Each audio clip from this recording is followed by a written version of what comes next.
everyone, it's Jack and Sam from Cultaholic.com, and we're reigning and defending Cultaholic heavyweight champion Sam from Cultaholic.com. And we are back once again with the Renegade Master to do some... it's one of those days where we're going to be doing some reactions and some predictions and some punishments and all that good stuff with this Saturday's New Japan Pro Wrestling show, Dominion. It's looking pretty stacked. It's a hell of a card. Yes, it is. We've got the big Okada Omega 4. We've got a massive junior heavyweight championship match between Ospreay and Takahashi. Yeah. We've got a weird... I saw someone online describe it as a fire pro wrestling match where it just seems like random guys choked in, where it's Tanahashi, Rey Mysterio Jr. Yes. Not Dominic. Not Senior. No. And who's their partner? Oh, Liger as well. Jyushin Thunder Liger. Against Marty Scurll, Cody Rhodes and Adam Page. Yes. So that's a weird one. We've also got some standard sort of New Japan tag matches sprinkled throughout, but everyone sort of means something in this one. Yeah. Like it's either the beginning or the end of a story. And a triple threat, which are quite rare in New Japan as well. Yeah, it's the first one in over 5 years. Is it really? Yeah. Wow, that is great. So yeah, let's crack on. Well, first of all, let's explain the punishment. Now you can vote for these options over at our Patreon page, patreon.com/cultaholic, and the options are Dominion chops. Every time people are like, what does that mean? We've got like what do you call it, like a roast or something, or mean comments essentially. Like the public gets to send their most horrible, disgraceful comments about us, and we have to sit there and take it. Yes. Yeah. And because it's the World Cup's about to start as well. We didn't think of a title for this one either. It's sort of just Death by Footballs. Death by Footballs, or World Cup Fun, I was going to call it. Some sort of painful football-related punishment. Which I imagine the loser's going to get absolutely pelted with footballs until they can barely stand. Yeah, that sort of thing. Yeah, it'll be fine. It'll be fine. So yes, once again, to vote for those, patreon.com/cultaholic. So let's kick things off with the first match of the card, which is the Junior Heavyweight Tag Team Championship match between the champion Suzuki-gun, represented by Desperado and Kanemaru, evil men, naughty men, and the challengers, which are Sho and Yo, Roppongi 3K. Who have you got and why? I've gone for Sho and Yo, Roppongi 3K, because I just feel they're a better fit for the belts. Okay. I just feel that Kanemaru and Despi are great, but Sho and Yo have so much fire around them, and there's so much there, and they're sort of being really, really hyped big time. Yeah. And I think they deserve the belts back. Yeah, I agree. I'm also going to go for Roppongi 3K. Not just because of that, I agree with all that, but also because Desperado had a match with Dragon Lee in the Best of the Super Juniors, where they were tearing at each other's masks. Desperado's mask was basically off by the time the match finished, and there's rumours that that's leading to a mask versus mask match. And if that is the case, then he's going to be free of, he's not going to have a tag team storyline going on. He's going to have a single storyline going on. Yeah. So yes, I agree, and I'm also going to go for Roppongi 3K. I'm going to put this belt down because it's starting to give my arm cramp. Yep, fair. Yep, a good shout. Yeah, good shout. Wise and sensible, sensible. There we go. And wise. So next up we have David Finlay and Juice Robinson versus Yoshi-Hashi and Jay White Chaos. Yes. Who you got and why? I've gone for the Chaos Boys. No, sorry, no, I haven't. I was going to say. I've gone for Juice and Finlay because I think that, well, Finlay's already lost to Jay White in a match for the US title, which Jay White still holds. Yeah. But I think, as you, I think, also are going to mention, as we've discussed off camera, Juice seems to be in line for a title shot. Yeah. He's your boy, you love Juice. Love Juice to pieces. Yeah, Juice is great. So does Seth Rollins. So. Does he? Yeah. Does he really like Juice? Hanging out with him yesterday. Was he? Yeah. Lovely. So Juice, I think, is going to maybe not pin Jay White, but put in a good performance and potentially pin Yoshi-Hashi, as if to say, you're next, I'm coming for your belt. So that's why I've gone for Juice and Finlay. I'm going for Juice and Finlay for literally, I think the same reason as you said. I just think it's Juice's time, and I think to put the US belt on him would, I think just give it back to an American and really push that US drive they're doing. Yeah, fair Plus, enough. it's Juice. He deserves it.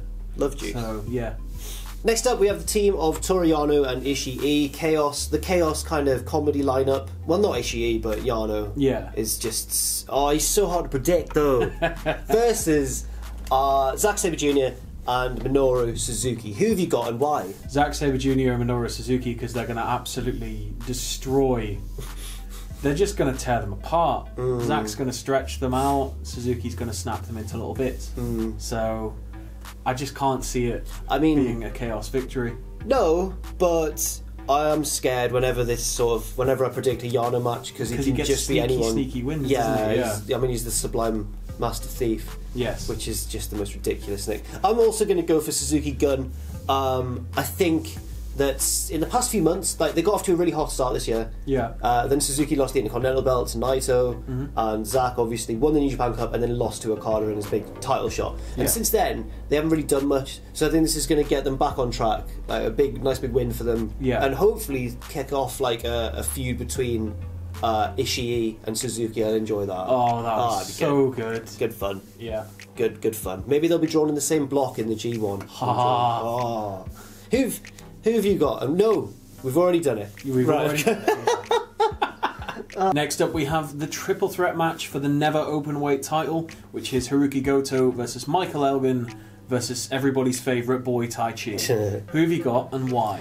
Right, this is a tricky one because I wanted to go for Taichi because I think the triple threat and the rarity of triple threats in New Japan means that he could steal the win. It's going to be a very high excitement match. Yeah, and he could steal a win over. He doesn't even have to pin Goto. He could pin Elgin, but I just didn't have the balls to go for him. I don't think they'll put the belt on him, so I'm going to just go for Goto to retain. But I think it's between Goto and Elgin. I'm sticking with Goto. Who have you got and why? I've gone for Goto. Okay, quite selfishly because I really like Hirooki Goto. Yeah, find him to be an undervalued member of the roster. I think because the never Openweight belt has never really had a super lengthy reign, and he's held the belt now for like 150, 160 days or something, and I think if you can just keep the belt on him for a long time, you can add a little bit of prestige back to a belt that tends to be hot-shotted a bit, and it's also given Goto something to do. He sort of seems like he's becoming more of this sort of immovable object type guy, and I just want to see him continue. I'd like to see the belt with Taichi, but I can't see it yet. Right. And I don't know if Elgin is ready for the belt again after all of the things that have happened recently. I think if Elgin's to be given a title, it might have to come somewhere down the line. You're right. But yeah, I'm going to stick with Goto. Okay. Well, I promise that things start to differ soon. They do differ soon. It's going to go down. Don't worry. It's going down. Next up, the tag championship match, the heavyweight division's tag championship match between the Young Bucks. They're not a heavyweight tag team. Yes, they are now. They look at that. Look at the girth they've got. Versus the champions, Evil and Sanada. Lij. I nearly got confused, but it's Evil and Sanada. And they said Bushi, but he's not a heavyweight. He's a junior. Who have you got and why? I've gone for Lij. Right. Because the Bucks have been trying to get into the heavyweight division for a while. And this is their first attempts at the heavyweight tag belts. I don't think that they're just going to give them. Right. I think the Bucks have to be sort of bashed around that division a bit and have this sort of storyline where they come to terms with the fact that they have to be a bit more brutal for the heavyweight division. And then they finally get the belt at like a really big event. That's what I think. What about you? I don't know, I'm just worried because I think you might be right, but I'm going to go for the Young Bucks. I'm taking a risk. I'm going for the Young Bucks. I know, because I think that, New Japan's brilliant a lot of the time with its booking. It books tournaments better than anyone. It books big heavyweight singles feuds better than everyone. Yeah. But sometimes its tag divisions are a bit neglected, a little bit of a letdown. So I think maybe this is the shot in the arm that the tag division needs. I'm not saying that Evil and Sanada aren't great, because they are, but I think this could be the start of a new dawn for the tag division with the Young Bucks at the helm. But it's risky. My other thing as well is because I think you're right. Evil's just sort of come back as well. And I think, to give him that little bit of extra. That's why I think they're going to sort of keep the belts for a bit. Yeah. I like. But then they're always better when they're chasing. So. But I like your reasoning. It is a very New Japan sounding storyline that the Bucks have got to work towards it, and they can't just win it straight away. Oh no! But I'm sticking with it. I'm sticking with the Young Bucks. Let's go. Great. Yeah. Next up, we have the most mental match on the card, which is a massive 6-man, and it is Rey Mysterio Jr., Jyushin Thunder Liger, and Go Ace Hiroshi Tanahashi. I'm your biggest fan. Yeah. Versus Cody Rhodes, Marty Scurll, and Hangman Page. Yes. Who have you got and why? I don't know. Like, I've been to-ing and fro-ing on this one all week. I'm going to play the percentages a little bit. I'm not too confident of a Young Bucks win in the previous match. And I'm not too confident of a Bullet Club win here. But I think one of the Bullet Club contingents will win. So I'm going to go for the Bullet Club. Okay. I think that it may set up... To be honest, this is a really hard match to call because anything that happens can set up a future match. Yeah. You know, with Rey Mysterio and Skull, probably. So I'm just trying to work out who's going to take the fall in this match. Because Tanahashi can pin anyone, he's Tanahashi. Yeah. Liger can take the fall off anyone because the Bullet Club team has more heavyweights. Yeah. They've got 2 heavyweights and then Skull. But the faces have 2 juniors and then Tanahashi. Oh. And they're legends as well. And they're legends, mate. They're legends. The only thing with me is that I think the legends are going to pick up a victory, but I'm sort of wary because Marty's going on about wanting to take out legends and do the sort of mini legend killer angle thing. And I think him getting a pin over somebody like Rey would be huge and it would set up a rematch. But then Rey would probably go over in the rematch. So I think if the legends win here and Rey pins Marty or something like that, that sets up Marty-Rey. Marty can take Rey out and then start mowing down legend after legend after legend. Yeah, okay. If that's what they want to do with it. But I just think that with it, all the hype around Rey, unless they want to get back to Rey Liger and Liger somehow costs the match and you have Rey turn, but then why would you bring Rey in and turn in? I don't think you can turn. Especially with Jericho already as a heel. Yeah. But yeah, I'm going to stick with legends. Yeah, fair enough. Yeah. It's a hard one to call. It's a hard one. I've read a thing that someone online was saying that Cody might pin Tanahashi. I was like, what? Where's this coming from? I don't think that'll happen. But if it did, it'd be huge for him. Oh, yeah. I don't think it will. Because, I mean, Tanahashi's not the ace anymore, but he's still the ace of people's hearts. Yes. So, because Okada's obviously the ace, but yeah, I just don't see Tana eating the pin in a 6-man. No. Next up, the Junior Heavyweight Championship match between Will Ospreay, the champion, and the winner of this year's Best of the Super Juniors, receiving their traditional title shot for winning the tournament, Hiromu Takahashi from LIJ, was cut. Though he's not been bringing Daryl out, he's been bringing out... He did that thing again where he had a notebook full of little notes on his opponents during the Super Juniors. And there was some funny... a lot of it was in Japanese. Who have you got, and why? I've gone for Ospreay, which is a bit of a shout because obviously Takahashi has just won Best of the Super Juniors, but that plays into my reasoning. So Ospreay holds 2 victories over Takahashi already. Tanahashi. And I think that you wouldn't just give him the Best of the Super Juniors and then put the belt straight on him, because then what's he got left to do? Right. And I know that he wants to be somehow inexplicably the first junior heavyweight to also be the heavyweight champion at the same time, which will never happen. If it does, it'll be insane.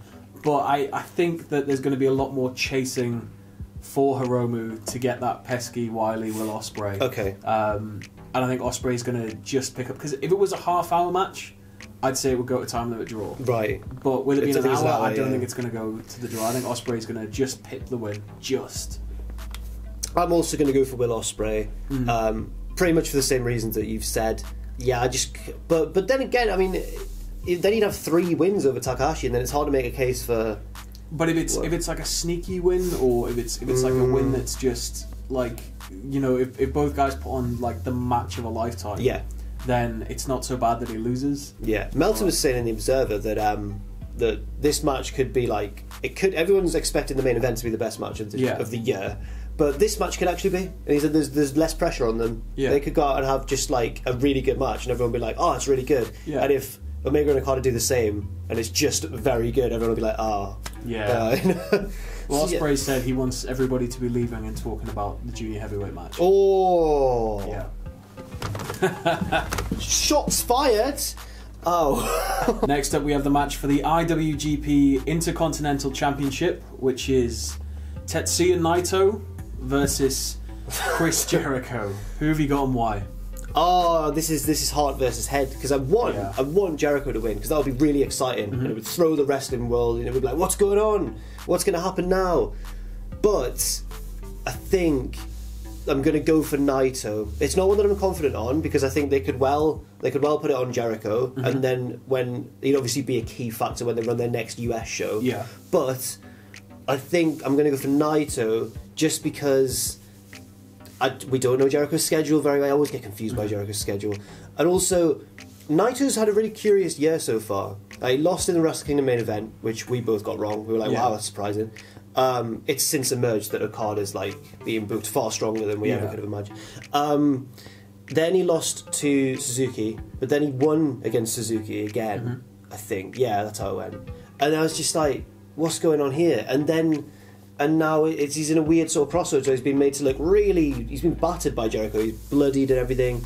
And I just think he needs the win, but I want Jericho to win. But I think they're going to be more conservative and keep Naito ticking over. What about you? I am going with Hart. I'm going with Jericho. And it's a big, big shout. But, as you said, Jericho's schedule is incredibly hard to predict, but his cruise doesn't start until October, like 31st or something. So another plug for the cruise, Chris. Just give us a ring. I don't know if he's going to go back to WWE until after that cruise, because he's got Impact on the cruise, he's got New Japan, he's got all sorts going on there. And I think that there's all these rumours that they're going to do Naito Okada again at Wrestle Kingdom. And I think if Naito loses the IC belt, he can come back with new fire and be like, I want the big belt then. That's what I want. And I think if you give the belt to Jericho, obviously you've got the US shows where he's going to draw a lot. He can probably take the belt on his cruise if he's still got it by then. And he can appear on whatever they're going to be shooting there. And you're going to get some good defenses out of Jericho until somebody finally comes along and takes it off him. I think that makes a lot of sense. Somebody like Omega, but then you want Omega to go for the big one. But I think Jericho's just going to take it, and it's going to give Naito this fire to just be like, you know what? I don't need the IC belt. I want the big one. I think that makes a lot of sense, and I'm worried now. I'm scared. I'm going to be bricking it during that match. And finally, one of the most hyped wrestling matches I can ever remember. It's got a lot to live up to. The fourth instalment of the Okada versus Omega rivalry for the IWGP Heavyweight Championship. It's 2 out of 3 falls, and there's no time limits. This could go on for a while. Yeah. It's obviously Kazuchika Okada versus Kenny Omega. Who have you got, and why? I have the Rainmaker. I have Okada. I think there's still a couple of things Okada can do to solidify himself as the best Japanese wrestler of all time. Okay. There is a GHC reign record that he can still beat. Okay. And he can become the first ever IWGP champion with a 1,000-day single reign. He's at 750 days or something now. So if he keeps the belt going for a while longer, and they very much don't appear to be stopping with him, I think he can become the best ever Japanese wrestler. Oh my god. And then I think what's going to happen in the match is it's going to go 1-1. Omega's going to have the upper hand. Omega's going to hit the one-winged angel. It's going to go 1-2, and then a very laboured ref count, and Okada's going to kick out for the first time. Kick out of the one-winged angel. Okay. And it's going to basically just destroy Kenny. Oh. And he's not going to know what to do. Okada's going to continue, and then I don't know where we go from there. Okay. Well, I'm going, and I really hope it's not tied heading in this match, because I'm going for Kenny Omega. And if the match wasn't dramatic enough... So this is part of the reason why I didn't go for Jericho as well. Yeah. Because I think it's maybe unlikely that the two Western guys will win the two biggest matches. Yeah. But so I've gone from Omega, instead. But it's really difficult to call. I just feel like their record at the minute is 1-1-1. Yeah. They drew one, each one's 1-1. But I just feel like if Omega doesn't win, when does he get the belt? When does he do it? When does it happen? That's the question. Whoever wins, the other one has then got a storyline for the G1 instantly built into it, which is great. It's just so hard to predict. I also think Omega, this is what he's been waiting for. He's going to become the champion. I don't know. Yeah. Say if Okada keeps the belt and they do go, for whatever reason, they go for Naito Okada, Naito becomes the champion. Do you need the belt for Kenny and Okada's that's true. feud? Does it just become a point where it's who's the better man? I think, I'd love to see Kenny as the champion, but it's just impossible to call. Oh, it's gonna. I honestly really just hope that it's good, because if it's in any way only a bit good, everyone's gonna be like, oh, it was rubbish, because it's got so much to live up to. Yeah, like, it's got so much to live up to. They've put on some of the best matches ever, and it's the next one, and it's just like, I'm scared for them. Yeah. Have you seen Omega? Have you seen the size of it? Yeah, it's just massive. Yeah. Just absolutely massive. Okada's been fishing. That's his preparation for the match. Fishing and restaurants. Lovely. Well, there we go. That's our predictions for New Japan Pro Wrestling's Dominion, which is tomorrow for us, about 8 a.m. I think 8 a.m. Yeah. Lovely. And then we'll, it's not a live stream, unfortunately, but we'll record our reactions and then we'll put them up. The funny, us being funny in that. And the winner will obviously take home the Cultaholic Heavyweight Championship. The loser will have to undergo the punishment that you select for us at patreon.com/Cultaholic. And I can't think of. No. Join us. I've been okay. Join us.